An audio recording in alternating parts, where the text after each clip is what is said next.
দাবি এক দফা এক, মানে বর্তমানে দেশে দাবি দেওয়ার আসলে শেষ নেই। এটা রাজপথে কিন্তু কেউ দাঁড়ায়নি এই যে এ ধরনের একটা ব্যানার নিয়ে নোয়াখালী বিভাগ চাই, এটা মিরপুর স্টেডিয়ামের ছবি, এরকম দুজন তরুণ তারা এখানে হাজির এই ধরনের একটা ব্যানার নিয়ে।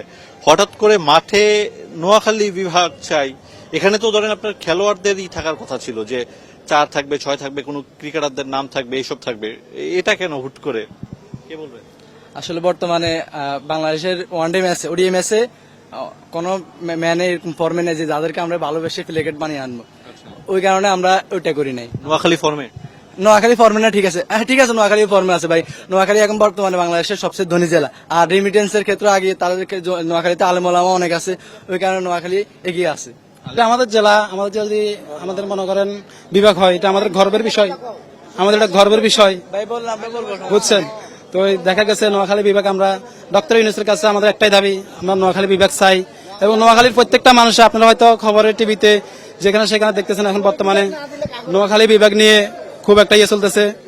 তো যাই হোক, কুমিল্লা আমাদেরকে সিন্ডিকেট পার্টি, ওরা আমাদের সাথে দীর্ঘদিন তালা খারাপ আচরণ করতেছে।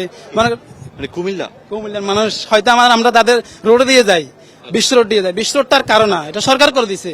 তো এখান দিয়ে যাওয়ার কারো অধিকার, মানে ধরে রাখবো এরকম কারো অধিকার তো নাই। ওরা কি বলে যে আপনারা শুধু আমাদের এই যে বাড়ির উপর দিয়ে যান?